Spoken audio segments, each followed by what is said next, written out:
मुझे अपने भाई से कभी मोहब्बत नहीं थी, लेकिन बेहोशी में उसकी आंखों से बहता पानी और उसके चेहरे की बेबसी देख के मेरा दिल कट गया।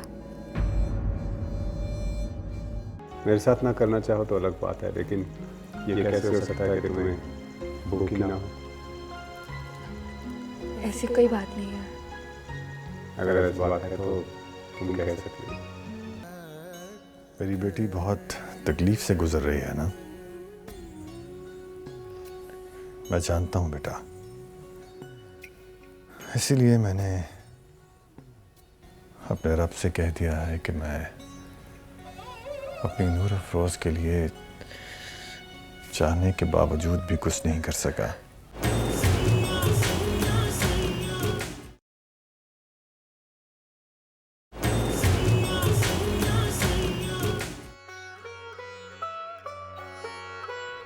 नूर अफरोज। जी बीबी मुर्शिद। एहराम के कपड़े ले आओ जरा ऊपर से जाके।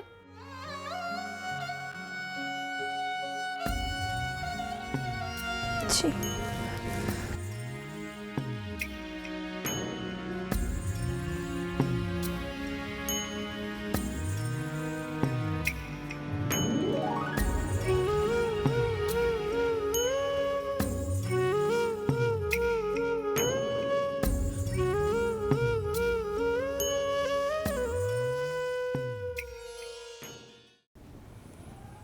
मेहरबानों ने भी हद कर दी, बेटी का नाश्ता ही नहीं लाए। उन्होंने मुझसे अल्लाह अल्लाह करके जान छुड़ाई है, फिर मैंने उन्हें ज़माने में निकलने के काबिल ही कब छोड़ा है। ममानी जान, शादी वाला घर है वो भी, बहना मसरूफ होंगी। ये तो रात ही तय हो गया था कि पहले वो लोग आएंगे फिर हम जाएंगे वहाँ। खैर है ममानी जान, अपना ही घर है ना, वो भी नहीं सोचते ऐसी बात।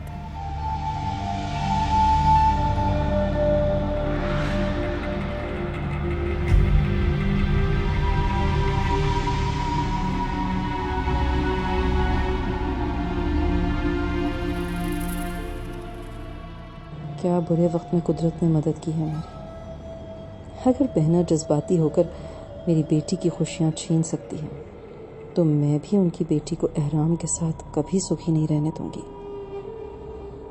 पूरा पूरा मौका दूंगी मैं गुल अफरोज और एहराम को तन्हाई में मिलके बैठने का। अगर मेरी बेटी बहना के बेटे की आवारागर्दियाँ सहेगी तो चैन से राबेल भी नहीं बैठेगी।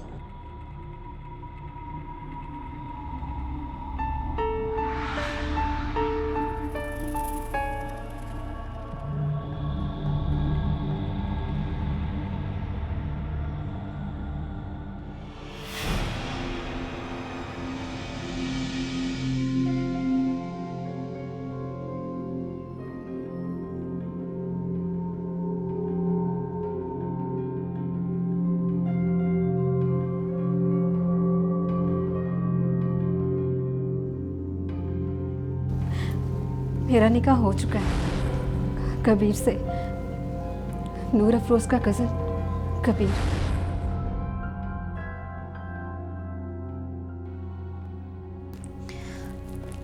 आपके कौन से कपड़े निकालूं छोटे सरकार? कोई भी निकाल दो।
आपके कपड़े रखती हैं छोटे सरकार।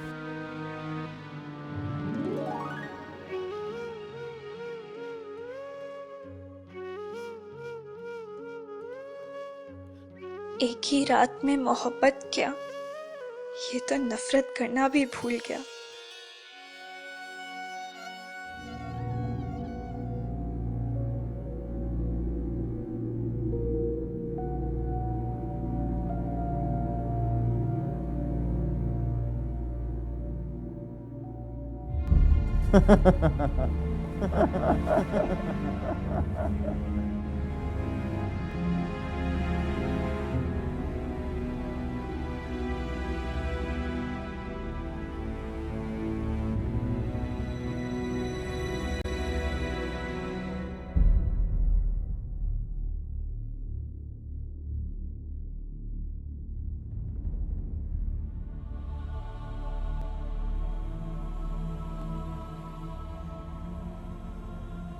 साले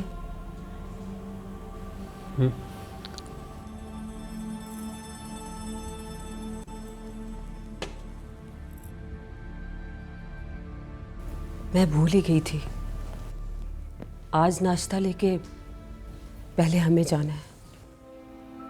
कैसा नाश्ता? रस्म होती है बेटा, ब्याही लड़की के लिए पहले दिन नाश्ता मैके से जाता है। वो उन लड़कियों के लिए होता है जो माँ बाप की इज्जत और नामूस संभाल कर ससुराल में कदम रखती हैं। राबेल जैसी लड़कियों के लिए नहीं, ऐसी लड़कियों के लिए तो जहर ले जाना चाहिए। आहिस्ता बोलो बेटा, दीवारों के भी कान होते हैं। दुनियादारी तो निभानी है ना हमें। उसकी नजरों के सामने रहेंगे तो शायद लिहाज कर ले और सब्र करके खामोशी इख्तियार कर ले। एहराम लाख इंग्लैंड में पड़ा सही है माँ, लेकिन जिस दिन राबेल ने उसे बता दिया कि उसे किसी और मर्द में दिलचस्पी है तो वो उसकी जान ले लेगा। और मैंने एक बात तय कर ली है, वो चाहे उसकी जान ले ले, मैं एक लफ्ज तक नहीं बोलूंगा।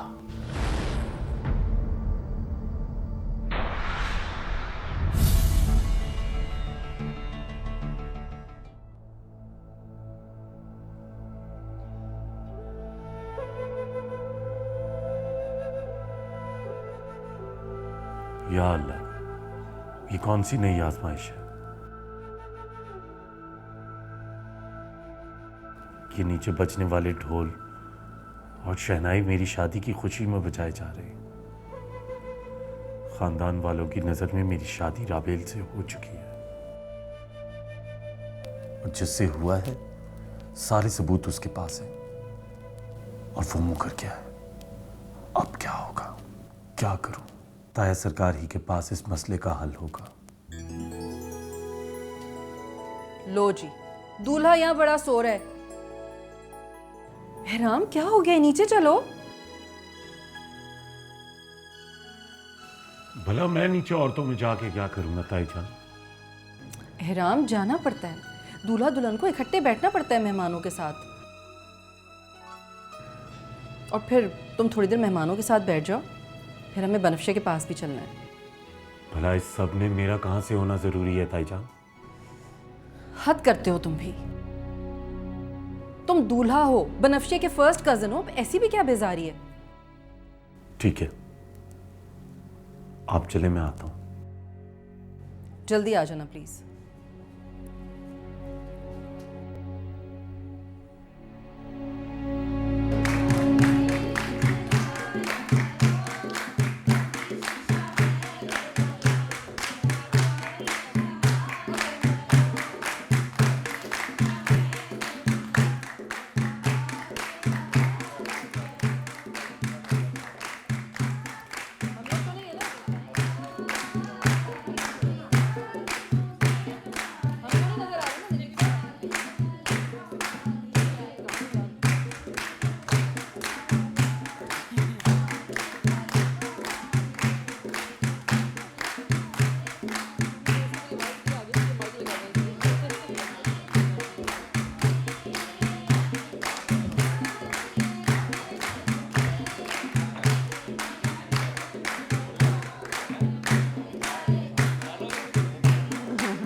या अल्लाह, क्या करूं?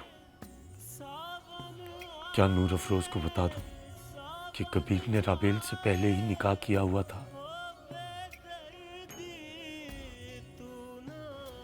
पर अगर उसने निकाह कर भी लिया था तो वो मुकर क्यों रहा है? क्या हमारी की हुई इंसल्ट है उसका बेस? क्या मलका चाची का गुमनाम रिश्ता, या फिर नूर अफरोज का मुझसे निकाह? क्या बैकग्राउंड है इस स्टोरी का? इतनी जल्दी मुझे नहीं भुला सकता, बस नजरें नहीं मिला पा रहा। काश एक दिन हम दोनों भी यूं बैठे होते और लोग हमारे गलों में हाथ डाल रहे होते।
अब्बा, मुझे माफ कर दे।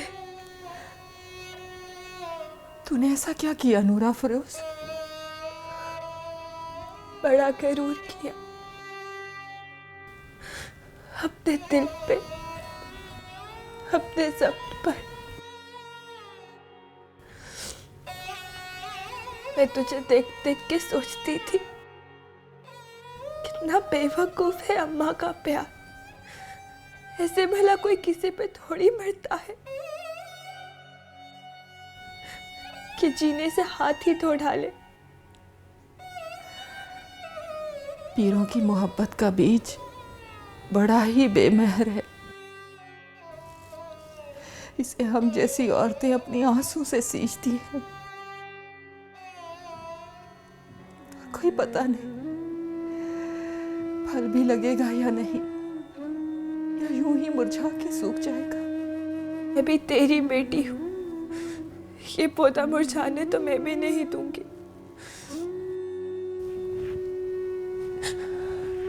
अगर आंसू कम पड़ गए तो खून पिला के भी इन्हें जिंदा रखूंगी।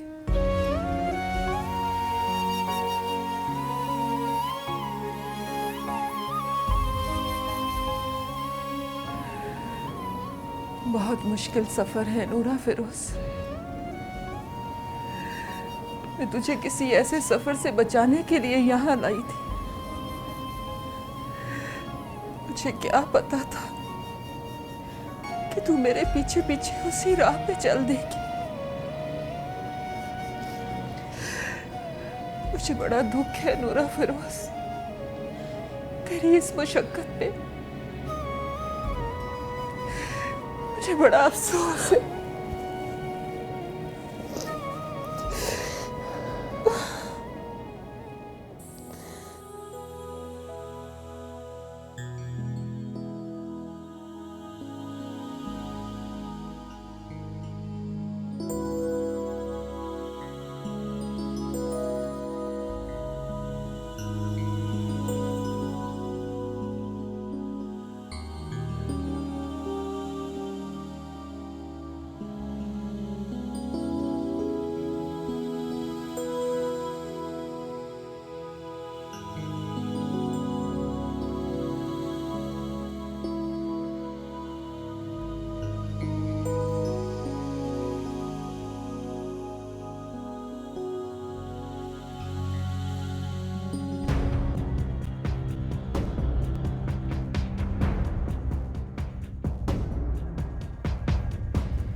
सलामता है सरकार।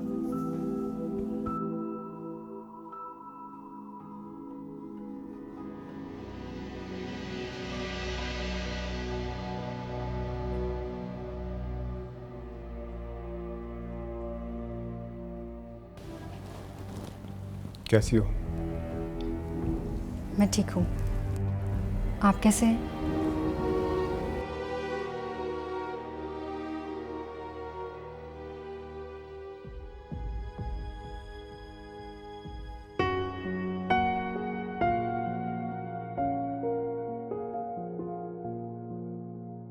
कैसे हो एहराम?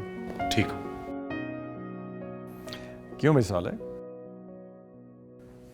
कोई प्रॉब्लम तो नहीं हुआ मेरी बेटी को तुम्हारी वजह से?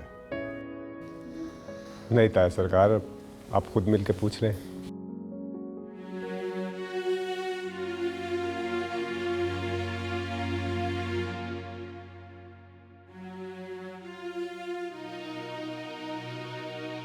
बनफ्शे बेटा, मैं तो सारी रात सो भी नहीं सकी ठीक से। यही सोचती रही कि पता नहीं पीर साले का तुम्हारे साथ कैसा सलूक होगा।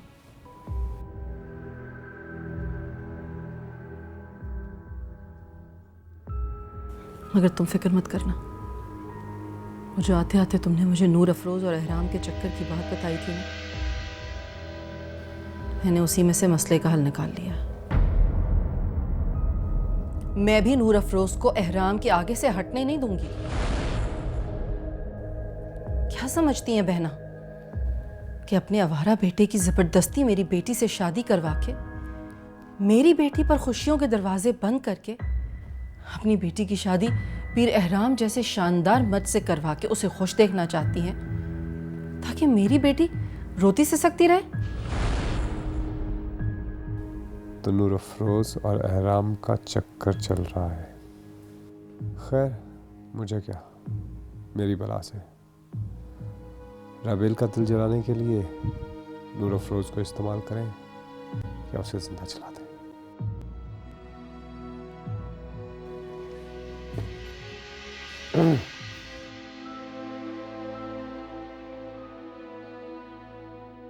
क्या मैं अंदर आ सकता हूँ ताईजान? हाँ हाँ, क्यों नहीं, तुम्हारा अपना ही कमरा है। अब इस कमरे के 2 मालिक हैं, एक मैं और दूसरी बनफ्शे।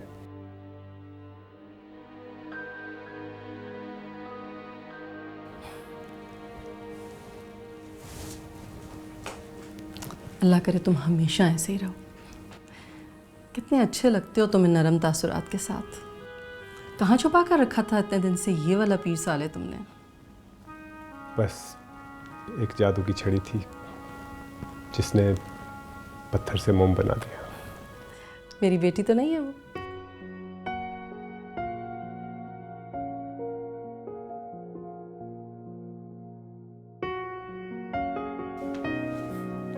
अच्छा, तुम लोग बाहर आ जाओ, सब इंतजार कर रहे हैं। हाँ जी।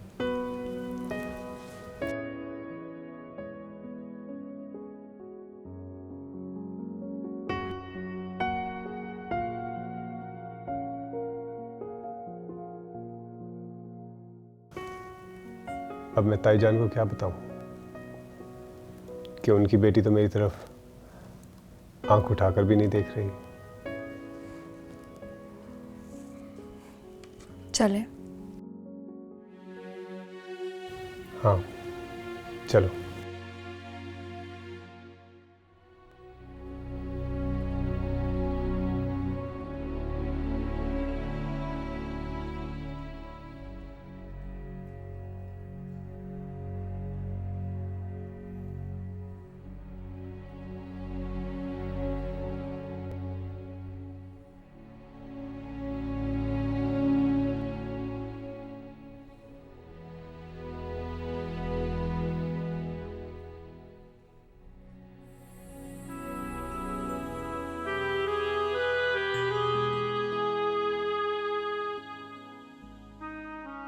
या अल्लाह, मेरी बेटी मेरी मर्जी के लिए किसी मुहूर्त की तरह उठ के पीर सालेह के घर रवाना हो गई।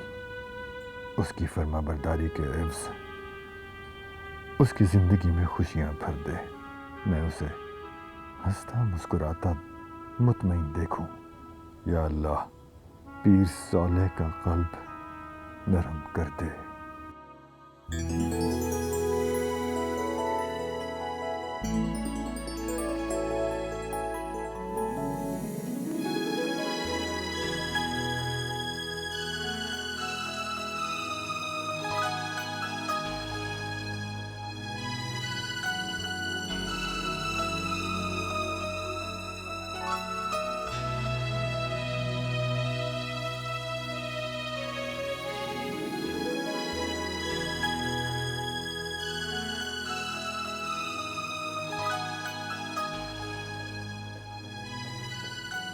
लीजिए ताया सरकार, खुद ही पूछ ले अपनी बेटी से, इसे मुझसे कोई शिकायत तो नहीं है। मुझे इससे कुछ पूछने की जरूरत नहीं है। अगर इसे तुम पर शिकायत होती तो मैं इसका चेहरा देख के समझ जाता।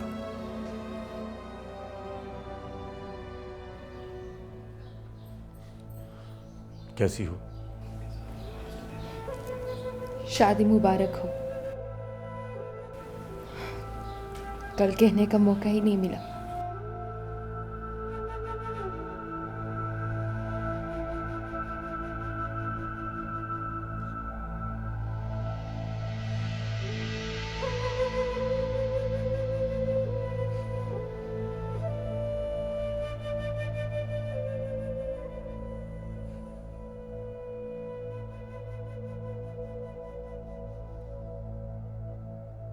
बहुत बहुत मुबारक हो राबेल आपी।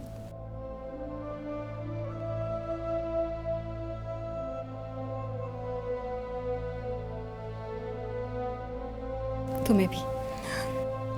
इन दोनों को तो देखें जरा, ऐसा लग रहा है कि बस आज ही एक दूसरे को रुखसत कर रही हैं। जाहिर है कल इन दोनों को तो मौका ही नहीं मिला एक दूसरे से मिलने का।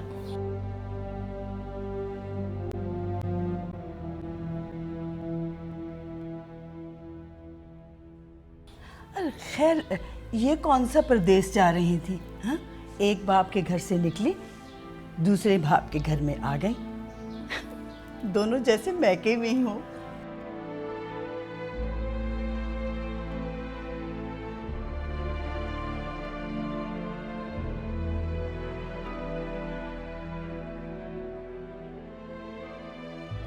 बनफ्शे, तुम ताया सरकार के पास बैठो ना, ताकि तुमसे बातें करके वो तसल्ली कर लें।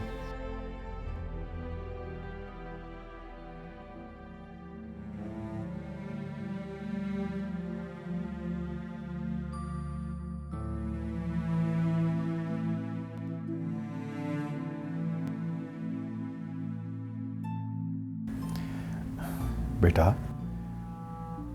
बड़ा अजीब रवैया है पीर साले का। क्या ये सबके सामने ऐसा कर रहा है या वाकई तुमसे इतना ही काइंड भी है? पापा जी, अब पूछने का क्या फायदा? आप तो अपनी बेटी को इस आग में झोंक चुके हैं।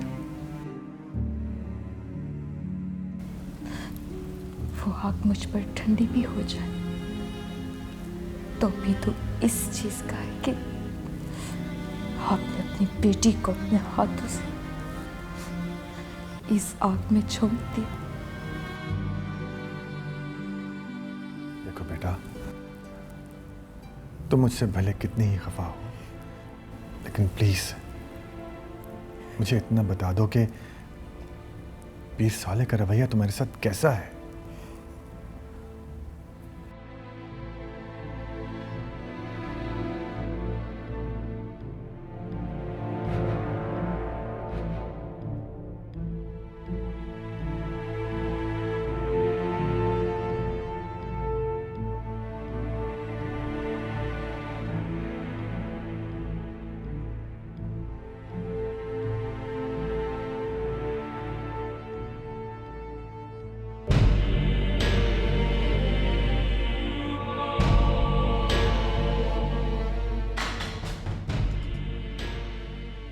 अल्लाह का अज़ाब नाज़िल हुआ है मुझ पर।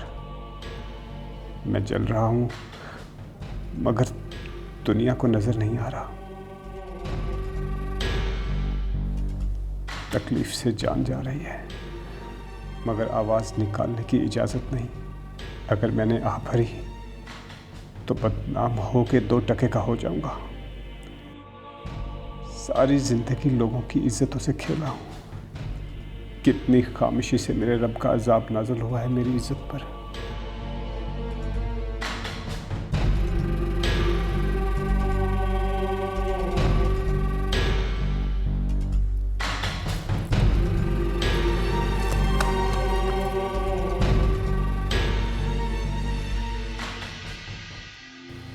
साले,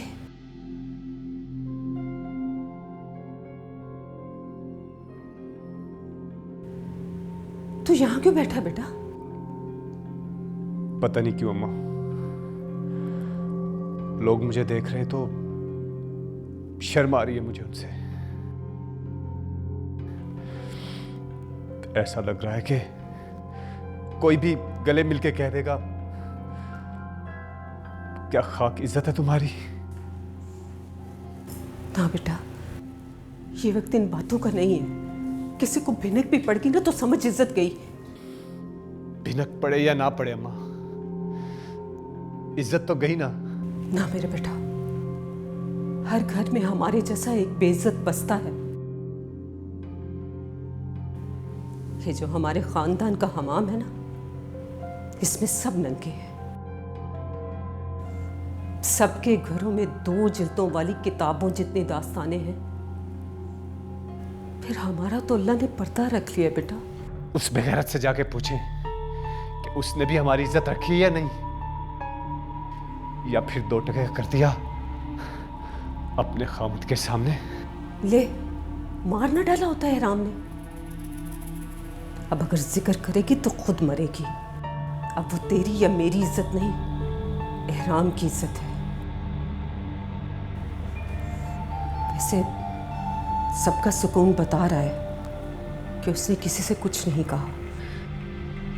उसे बुलाएं जरा।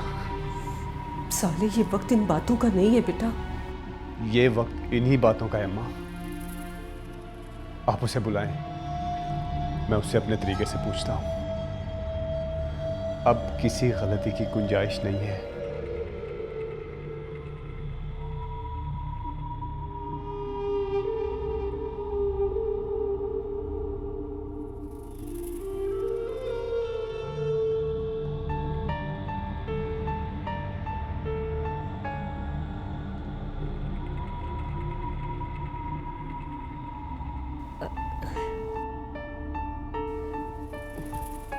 राबेल,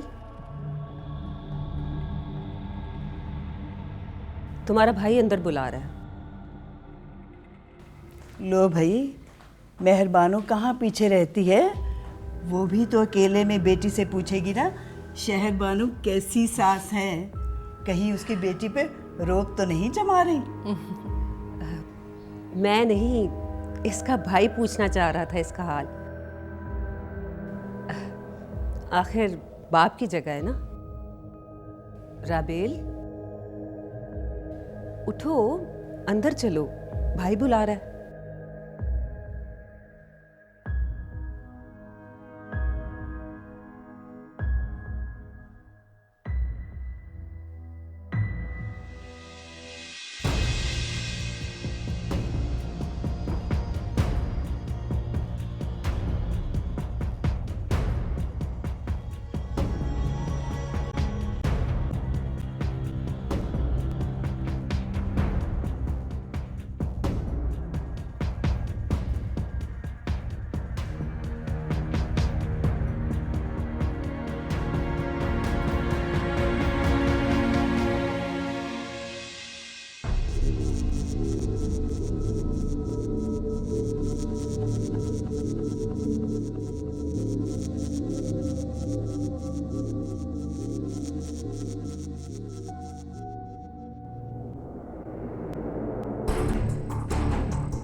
अम्मा, आप बाहर जाएं।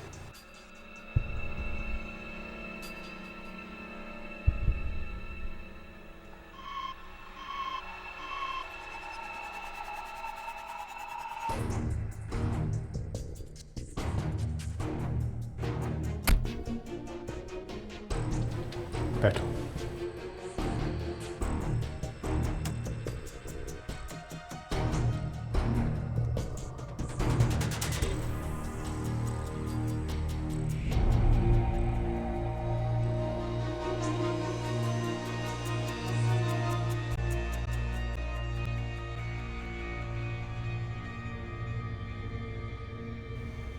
तुमने हमारी इज्जत पर तेल छिड़क कर जो आग लगाई है,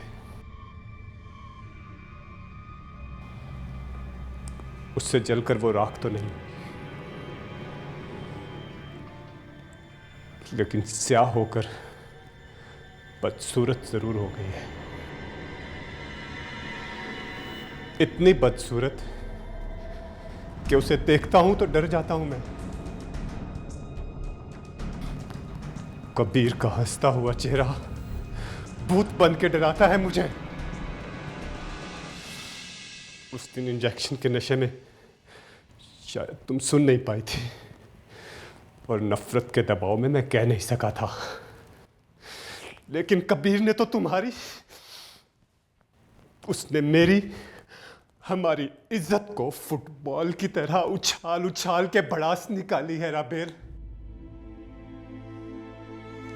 मैं नहीं जानता उसको हमसे किस बात की इतनी नफरत है, किस बात का इतना गुस्सा है। कोई इंसान भी एक तो झड़पों की वजह से इतनी हदें पार नहीं करता जितनी वो कर गया। उसकी नफरत की वजह बहुत गहरी है राबेल। मैं मुजरिमों की तरह उसके कटहरे में खड़ा रहा और वो कह के लगा लगा के मुझ पे हंसता रहा, मेरा तमाशा बनाता रहा लोगों में।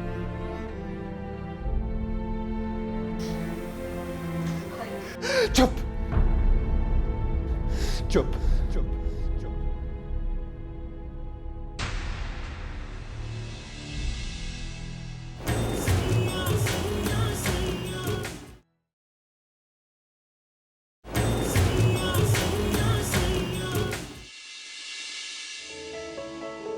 तुम्हारा चेहरा देखने आया था और तुम्हें ये कहने के लिए आया था कि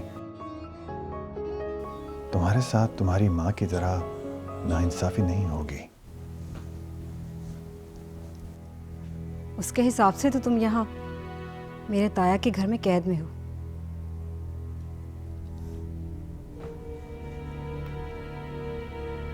हो सकता है कि उसने इस बात को जहर समझ के अपने हलक में उतार लिया हो। और जो ज्यादती एहराम के साथ हुई है उसका क्या?